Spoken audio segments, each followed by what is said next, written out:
ओम शांति। आज है 20 नवंबर, शिव बाबा की साकार मुरली। आज बाबा कहते हैं, मीठे बच्चे, एवर हेल्दी एवर वेल्दी बनने के लिए तुम अभी डायरेक्ट अपना तन मन धन इंश्योर करो। इस समय ही इस बेहद का इंश्योरेंस होता है। प्रश्न, आपस में एक दूसरे को कौन सी स्मृति दिलाते उन्नति को पाना है? उत्तर, एक दो को याद दिलाओ कि अब नाटक पूरा हुआ, वापस घर चलना है। अनेक बार ये पार्ट बजाया, 84 जन्म पूरे किए, अब शरीर रूपी वस्त्र उतार कर घर चलेंगे। यही है रूहानी सोशल वर्कर की सेवा। तुम रूहानी सोशल वर्कर सबको यही संदेश देते रहो कि देह सहित देह के सब संबंधों को भूल बाप को और घर को याद करो। गीत है, छोड़ भी दे आकाश सिंहासन। ओम शांति। जहाँ गीता की पाठशालाएं होती हैं, वहाँ अक्सर करके ये गीत गाते हैं। गीता सुनाने वाले पहले ये श्लोक गाते हैं। यह जानते तो नहीं है कि किसको बुलाते हैं। बाबा कहते, इस समय धर्म ग्लानि है। इस समय क्या है? धर्म ग्लानि। पहले है प्रार्थना, फिर वह रिस्पॉन्ड करते हैं, आओ फिर से आकर गीता ज्ञान सुनाओ, क्योंकि पाप बहुत बढ़ गए हैं। वह फिर रिस्पॉन्ड करते हैं कि हाँ, जबकि भारत के लोग पाप आत्मा दुखी बन जाते हैं, धर्म ग्लानि हो पड़ती है, तब मैं आता हूँ। स्वरूप बदलना पड़ता है, जरूर मनुष्य तन में ही आएंगे। बाबा कहते, रूप तो सब आत्माएं बदलती हैं, तुम आत्माएं असुल निराकारी हो, फिर यहाँ आकर साकारी बनती हो, मनुष्य कहलाती हो। अभी मनुष्य पाप आत्मा पतित है, तो मुझे भी आना, अपना रूप रचना पड़े। बाबा क्या कह रहे हैं? अभी सभी मनुष्य आत्माएं पतित हैं, तो मुझे भी अपना रूप रचना पड़े। जैसे तुम निराकार से साकारी बने हो, मुझे भी बनना पड़े। इस पतित दुनिया में तो श्री कृष्ण आ न सके। क्यों? वह तो स्वर्ग का मालिक है।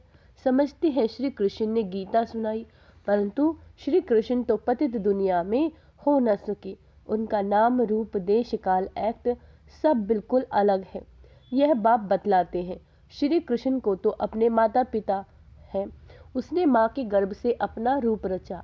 मैं तो गर्भ में नहीं चाहता, मुझे रथ तो जरूर चाहिए। मैं इनके बहुत जन्मों के अंत में प्रवेश करता हूँ। पहला नंबर तो है श्री कृष्ण, इनके बहुत जन्मों के अंत का जन्म हुआ, 84वां जन्म, तो मैं इसमें ही आता हूँ। यह अपने जन्मों को नहीं जानते। श्री कृष्ण तो ऐसे नहीं कहते कि मैं अपने जन्मों को नहीं जानता हूँ।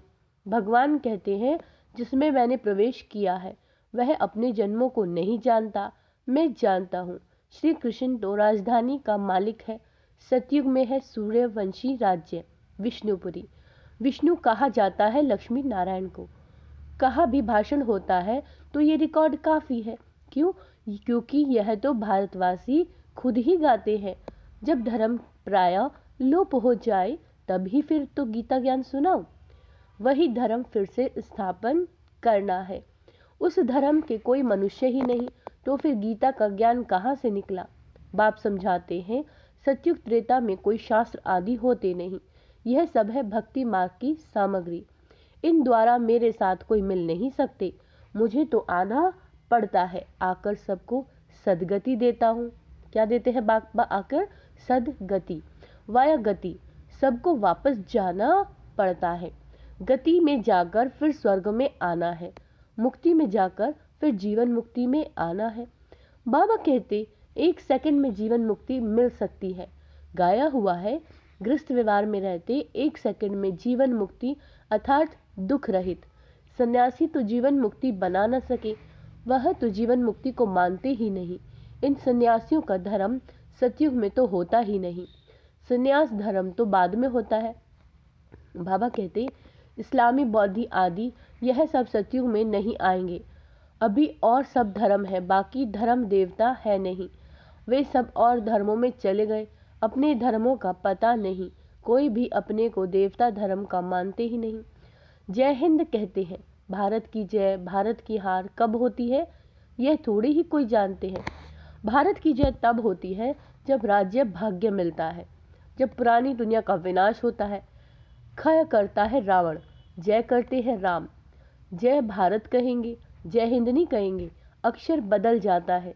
गीता के अक्षर अच्छे अच्छे हैं, ऊंचे से उच्च भगवान है। कहते हैं मेरा कोई माता पिता नहीं, मुझे अपना रूप आपे ही बनाना पड़ता है। मैं इनमें प्रवेश करता हूँ। इनमें किसमें? ब्रह्मा बाबा में। श्री कृष्ण को माता ने जन्म दिया, मैं तो क्रिएटर हूँ। ड्रामा अनुसार ये भक्ति मार्ग के लिए सब शास्त्र आदि बने हुए हैं। यह गीता भागवत आदि सब देवता धर्म पर ही बनाए हुए हैं। जबकि बाप ने देवी देवता धर्म की स्थापना की है।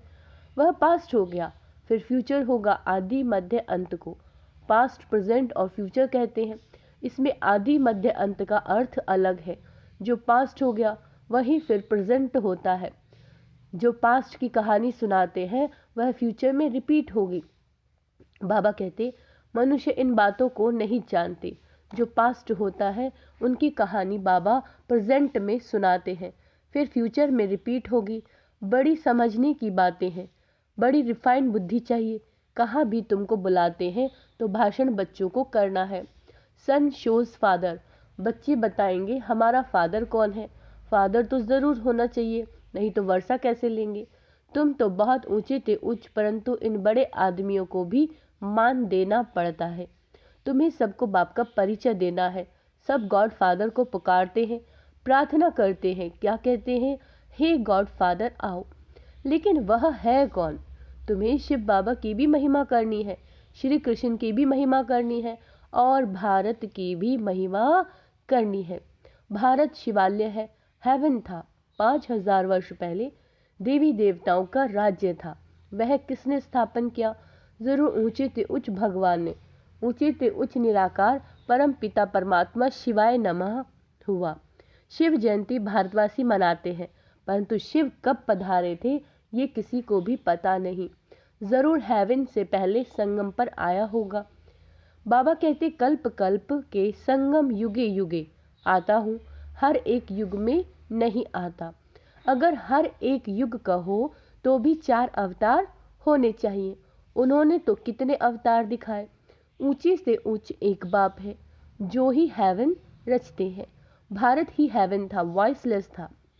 फिर तुम ये प्रश्न उठा नहीं सकते कि बच्चे कैसे पैदा होते हैं। वह तो जो रस्म रिवाज होगी वह चलेगी। तुम क्यों फिक्र करते हो? पहले तुम बाप को तो जानो, वहाँ आत्मा का ज्ञान रहता है। हम आत्मा एक शरीर छोड़ दूसरा लेती हैं। रोने की बात नहीं, कभी अकाले मृत्यु नहीं होती, खुशी से शरीर छोड़ देते हैं। तो बाप ने समझाया मैं कैसे रूप बदल कर आता हूँ। श्री कृष्ण के लिए नहीं कहेंगे, वो तो गर्भ से जन्म लेते हैं। कौन? श्री कृष्ण। ब्रह्मा विष्णु और शंकर ये कौन है? ये सूक्ष्म बतन वासी है। प्रजापिता तो जरूर यहाँ चाहिए, हम उनकी संतान है। वह निराकार बाप अविनाशी है। हम आत्माएं भी अविनाशी, परंतु हमको पुनर्जन्म में जरूर आना है। यह ड्रामा बना हुआ है।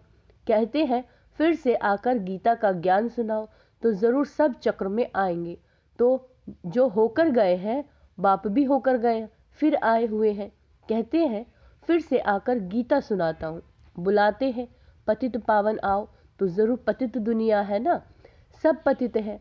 तब तो पाप धोने के लिए गंगा स्नान करने जाते हैं। स्वर्ग में ये भारत ही था। भारत है उच्च अविनाशी खंड, सबका तीर्थ स्थान। सब मनुष्य मात्र पतित है, सबको जीवन मुक्ति देने वाला वह बाप है। जरूर जो इतनी बड़ी सर्विस करते हैं उनकी महिमा गानी चाहिए। अविनाशी बाप का बर्थ प्लेस है भारत, वही सबको पावन बनाने वाला है। बाप अपने बर्थ प्लेस को छोड़ और कहीं जा न सके, तो बाप बैठ समझाते हैं मैं कैसे रूप रचता हूँ। सारा मदार धारणा पर है, धारणा पर ही तुम बच्चों का मर्तबा है। सबकी मुरली एक जैसी हो नहीं सकती। क्या कह रहे हैं बाबा? सबकी मुरली एक जैसी हो नहीं सकती। भल काठ की मुरली सब बजाएं तो भी एक जैसी नहीं बजा सकते। हर एक की एक्ट का पार्ट अलग है। इतनी छोटी सी आत्मा में कितना भारी पार्ट है। आत्मा भी बाबा कहते परमात्मा भी कहते हैं हम पाठधारी हैं। जब धर्म ग्लानि होती है तब मैं आता हूँ। भक्ति मार्ग में भी मैं देता हूँ। ईश्वर अर्थ दान पुण्य करते हैं तो ईश्वर ही उसका फल देते हैं। बाबा कहते हैं सब अपने को इंश्योर करते हैं, जानते हैं इसका फल दूसरे जन्म में मिलेगा। तुम इंश्योर करते हो 21 जन्मों के लिए। वह है हद का इंश्योरेंस इनडायरेक्ट और ये है बेहद का इंश्योरेंस डायरेक्ट। तुम तन मन धन से अपने को इंश्योर करते हो, फिर अतः धन पाएंगे, एवर हेल्दी वेल्दी बनेंगे। तुम डायरेक्ट इंश्योर कर रहे हो। मनुष्य ईश्वर अर्थ दान करते हैं, समझते हैं ईश्वर देगा। वह कैसे दिलाते हैं ये थोड़े ही समझते हैं। मनुष्य समझते हैं जो कुछ मिलता है ईश्वर देता है। ईश्वर ने बच्चा दिया, अच्छा देते हैं तो फिर लेंगे भी जरूर। तुम सबको मरना जरूर है, साथ कुछ भी तो नहीं जाएगा, यह शरीर भी खत्म होना है। इसीलिए अब जो इंश्योर करना है वो करो, फिर 21 जन्म इंश्योर हो जाएंगे। ऐसे नहीं कि इंश्योर कर और सर्विस कुछ भी ना करो। ऐसे नहीं कि इंश्योर कर और सर्विस कुछ भी ना करो, यहाँ ही खाते रहो। सर्विस तो करनी है ना, तुम्हारा खर्चा भी तो चलता है ना। इंश्योर कर और खाते ही रहते तो मिलेगा कुछ नहीं। मिले तब जब सर्विस करो तो ऊंचा पद भी पाएंगे। जितना तो जास्ती सर्विस करते हैं उतना जास्ती मिलता है। थोड़ी सर्विस तो थोड़ा मिलेगा। गवर्नमेंट के सोशल वर्कर भी नंबरवार होते हैं, उनके बड़े बड़े हैट्स होते हैं। अनेक प्रकार के सोशल वर्कर हैं, वह है जिस्मानी और तुम्हारी है रूहानी सर्विस। हर एक को तुम यात्री बनाते हो। यह है बाप के पास जाने की रूहानी यात्रा। बाप कहते हैं देह सहित देह के सब संबंधों को, गुरु गोसाई आदि को भी छोड़ो। माँ में कम याद करो। परम पिता परमात्मा निराकार है, साकार रूप धारण कर समझाते हैं। कहते हैं मैं लोन लेता हूँ, प्रकृति का आधार लेता हूँ। तुम भी नंगे आए थे, अब फिर सबको वापस जाना है। सब धर्म वालों को कहते हैं मौत सामने खड़ा है। यादव कौरव खल्लास हो जाएंगे, बाकी पांडव फिर आकर राज्य करेंगे। यह गीता एपिसोड रिपीट हो रहा है। पुरानी दुनिया का विनाश होना है। 84 जन्म लेते लेते अब ये ओल्ड हो गया है। 84 जन्म पूरे हुए, नाटक पूरा हुआ, अब वापस जाना है। शरीर छोड़ घर जाते हैं, एक दो को यही स्मृति दिलाते हैं अभी वापस जाना है। अनेक बार ये पार्ट बजाया। 84 जन्मों का ये नाटक अनादि बना हुआ है। जो जिस धर्म वाले हैं उनको अपने सेक्शन में जाना है। जो देवी देवता धर्म प्राय लोप हो गया है उसके लिए सैंपलिंग लग रही है। जो फूल होंगे वह आ जाएंगे। अच्छे अच्छे फूल आते हैं, फिर माया का तूफान लगने से गिर पड़ते हैं, फिर ज्ञान की संजीवनी बूटी मिलने से उठ पड़ते हैं। बाप भी कहते हैं तुम शास्त्र पढ़ते आए हो, बरोबर इनके गुरु आदि भी थे। बाप कहते हैं गुरुओं सहित सबकी सदगति करने वाला एक ही है। 1 सेकंड में मुक्ति, जीवन मुक्ति। राजा रानी तो प्रवृत्ति मार्ग हो गया, वाइसलेस प्रवृत्ति मार्ग था, अब संपूर्ण विशेष है। वहाँ रावण का राज्य होता नहीं, रावण का राज्य आधा कल्प से शुरू होता है। भारतवासी ही रावण से हार खाते हैं, बाकी और सब धर्म वाले अपने अपने समय पर सतो रजो तमो से पास होते हैं। पहले सुख फिर दुख में आते हैं। बाबा कहते मुक्ति के बाद जीवन मुक्ति है ही। इस समय सब तमो प्रधान जड़ जड़ी भूत है। हर आत्मा एक शरीर छोड़ फिर दूसरा नया जन्म लेती है। बाप कहते मैं जन्म मरण में नहीं आता, मेरा कोई बाप हो नहीं सकता, और सबको तो बाप है। श्री कृष्ण का भी जन्म माँ के गर्भ से होता है।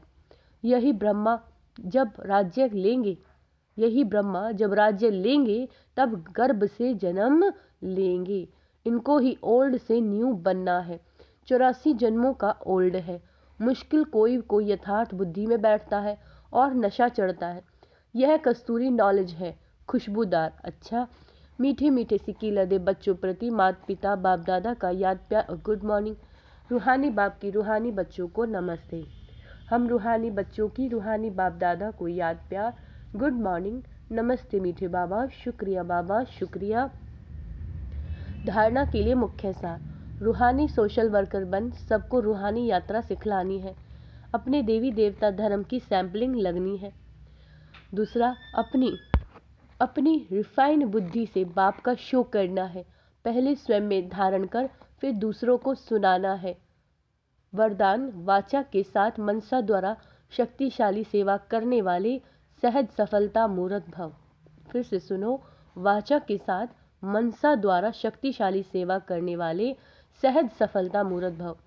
जैसे वाचा की सेवा में सदा बिजी रहने के अनुभवी हो गए हो, ऐसे हर समय वाणी के साथ मनसा सेवा स्वतः होनी चाहिए। मनसा सेवा अर्थात हर समय हर आत्मा के प्रति शुभ भावना और शुभ कामना के शुद्ध वाइब्रेशन अपने को और दूसरों को अनुभव हो। मन से हर समय सर्व आत्माओं के प्रति दुआएं निकलती रहें, तो मनसा सेवा करने से वाणी की एनर्जी जमा होगी और मनसा की शक्तिशाली सेवा से आप सहज सफलता मूर्त बन जाएंगे। स्लोगन है, अपनी हर चलन से बाप का नाम बाला करने वाले सच्चे सच्चे खुदाई खिदमतगार हैं। जो अपनी चलन से व्यवहार से बाबा का नाम बाला करते हैं, बाबा ने कहा वो सच्चे सच्चे खुदाई खिदमतगार हैं। अच्छा, ओम शांति। तो आज का सोमान अभ्यास करेंगे। मैं सफलता मूर्त आत्मा हूँ। मैं रूहानी सोशल वर्कर हूँ। मैं नष्टो मोहा आत्मा हूँ।